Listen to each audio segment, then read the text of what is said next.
নমস্কার বন্ধুরা, চলে এলাম আজকে আবার টেস্টি টিপস ফুড চ্যানেলে। তো আপনাদের সামনে আবার একটা রেসিপি নিয়ে। তো আজকে আমার কম্বো রেসিপি থাকছে। একই উপকরণ দিয়ে দুটো খাবার বানাবো।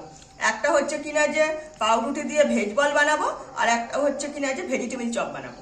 তো দেখুন কিভাবে রেসিপিটা আপনার সাথে শেয়ার করি।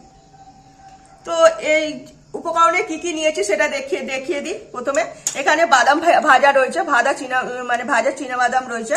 আর এখানে হচ্ছে একদম বিটকে আমি একটু ছোট ছোট কুড়ুনি সাহায্যে কুড়ে নিয়ে তো সেটা আমি একদম জলটা বের করে দিয়েছি, শুকনো করে নিয়েছি, মানে রসটা কমিয়ে দিয়েছি। ধনে পাতা নিয়েছি, অল্প একটু মটরশুঁটি রয়েছে, আর অল্প একটু হচ্ছে রাঙালু রেখেছি, এটা আপনারা নাও দিতে পারেন। একটু গাজরও কাটা রয়েছে, একটু আলু সেদ্ধ করা রয়েছে। তারপরে যা দেবো তো আপনারা দেখাতে থাকবো। আর এখানে এই যে দেখতেই পাচ্ছেন পাউরুটিকে একদম সাইডগুলোকে আমি একদম কেটে ফেলে দিয়েছি, যত তাড়াতাড়ি যাতে কাজের সুবিধার্থে কাজটা শেষ হয়ে যায়। তো সেই জন্য চলুন শুরু করি। তো কড়াইতে তেল দিয়ে দিয়েছি, অল্প করে এমনি সর্ষের তেল দিয়েছি। তো এখানে আমি যে উপকরণগুলো রেখেছি সবার ফার্স্ট এই যে পেঁয়াজ, কুচানো পেঁয়াজগুলো দিয়ে দিচ্ছি। পেঁয়াজটা একটু ভাজা ভাজা হবে। তো আপনারা যদি পেঁয়াজ, রসুন, আদা না দিতে চান না দেবেন। তো আমি মনে করি চপ জাতীয় জিনিস তো একটু পেঁয়াজ আদা অল্প অল্প করে দিলে, রসুন দিলে মনে হয় খাবারটা খেতে বেশি ভালো হবে, আমার মনে হয়। তো আমি দিয়ে দিয়েছি। এর মধ্যে আমি অল্প অল্প করে আদা বাটা আর রসুন বাটা দিয়ে দেবো। সামান্য একটু রসুন বাটা দিলাম, একদম সামান্য। আর সঙ্গে দেব অল্প একটু আদা বাটা। তো এই দিলাম। এটাই আমি আগে ভালো করে মশলাটা ভেজে নেব, যাতে মশলার কাঁচা গন্ধ না থাকে, সেটাই এখন একটু ভেজে নেব খাবারটা। তো মশলাটা তো মোটামুটি আমার ভাজা হয়ে এসছে। তো দেখতে পাচ্ছি পেঁয়াজের কালার এসে গেছে, রসুনও ভাজা হয়ে গেছে, আদাও এর সঙ্গে ভাজা হয়ে গেছে। এর মধ্যে পরিমাণ মতো মশলা দিয়ে দেবো। অল্প একটু হলুদের গুঁড়ো দিচ্ছি, আর অল্প একটু লঙ্কার গুঁড়ো দিলাম। এই মশলা দিলাম, সঙ্গে দিচ্ছি অল্প একটু গোলমরিচের গুঁড়ো। তো এই দিলাম। পরে আমি এর মধ্যে ভাজা মশলা দেবো, তাই জন্য কোনো এমনি মশলা কোনো কিছু দেবো না। এবার আমার মোটামুটি ভাজা হয়ে গেছে। এবার এখানে যা কিছু রেখেছি সবই এর মধ্যে ছেড়ে দেবো।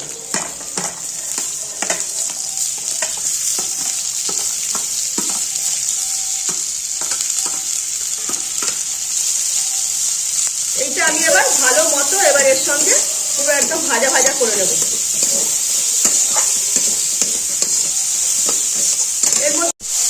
তো দেখতেই পাচ্ছেন আমি সবকিছু উপকরণ দিয়ে দিয়েছি, যা যা ছিল আমার থালার মধ্যে সবই দিয়ে দিয়েছি। তো এইটা একটু ভালো মতো ভাজা ভাজা করে নেব। আর এই যেটুকু সেদ্ধ হতে বাকি আছে সেইটুকু সেদ্ধ করে নেব।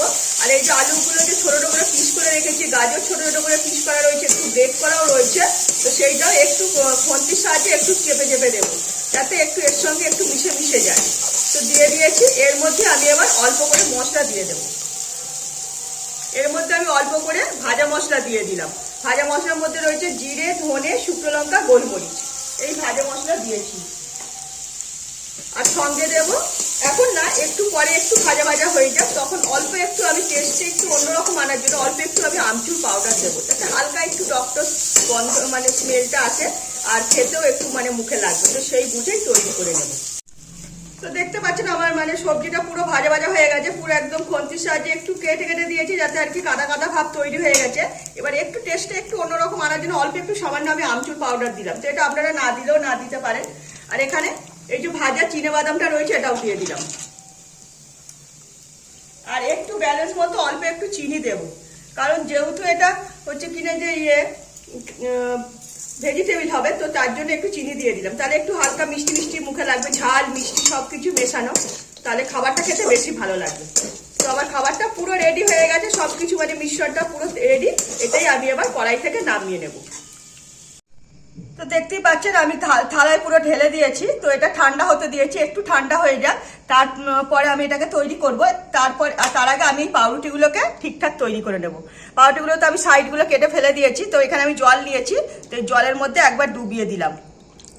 ডুবিয়ে দিয়ে হাতের সাহায্যে এটা একদম চেপে দেব, চেপে নিয়ে জলটা বের করে দেবো।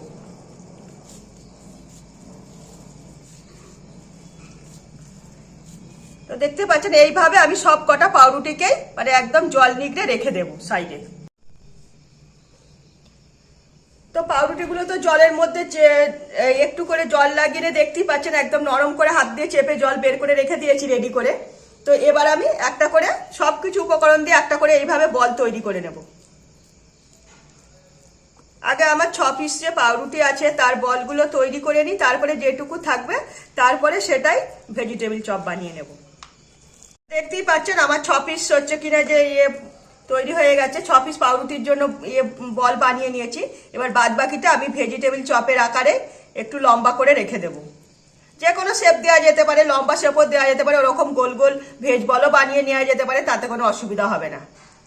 তো এইভাবে আমি যে কটা হয় সে কটা এইভাবে তৈরি করে নেব।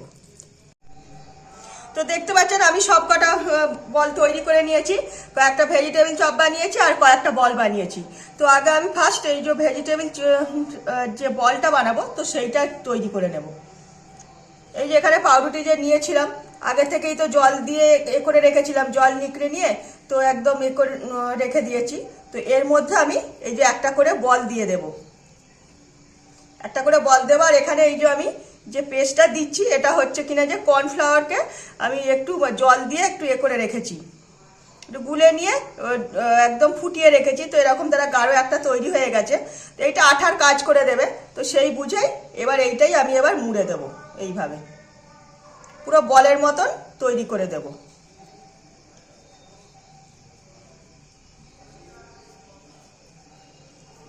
তো দেখতে পাচ্ছেন আমি 3টে পাউরুটির বল তৈরি করে নিয়েছি। এই যে আবার একটা তৈরি করছি, আর একটা দেখিয়ে দিচ্ছি। এইটা মধ্যখানে দিয়ে দিলাম বলটা, দিয়ে এবার মুখগুলো ভালো করে মুড়ে নেব। এইটাই এবার ভালো মতো হাতের সাহায্যে এইভাবেই গোল করে নেব।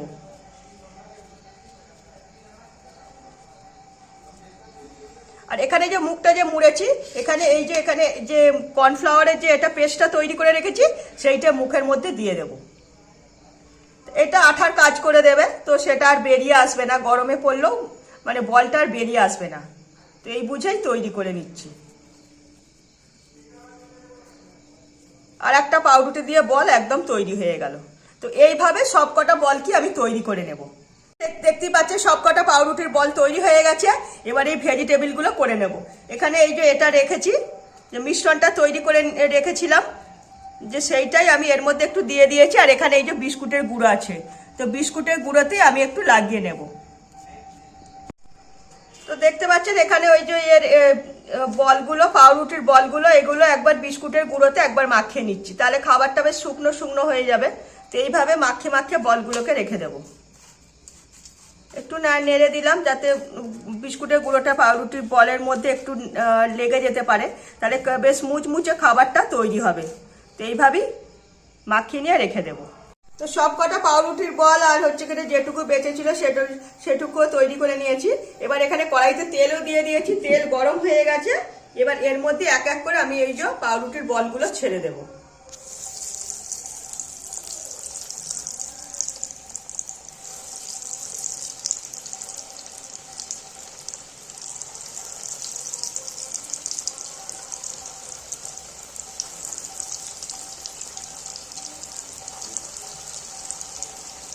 এইভাবেই সবকটা বলকে ছেড়ে দিয়ে আমি আগে ভেজে নেব।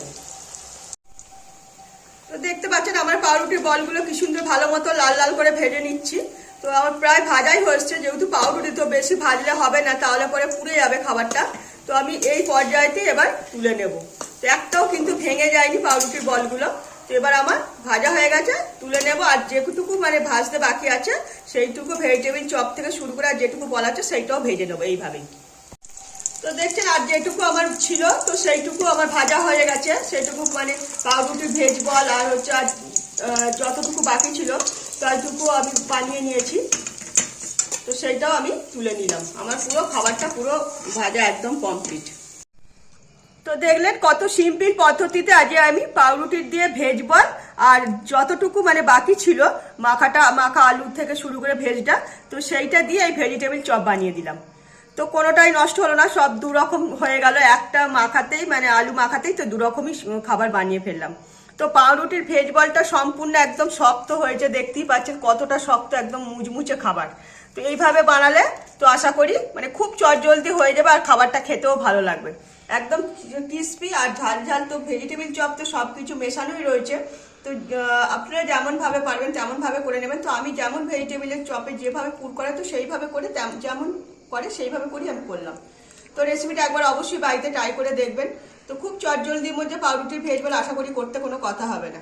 তো ভালো লাগলে লাইক শেয়ার কমেন্ট সাবস্ক্রাইব করো আমার চ্যানেলটাকে। তো আজ মতো আমার রেসিপি এখানেই শেষ করলাম। সবাই ভালো থাকবে।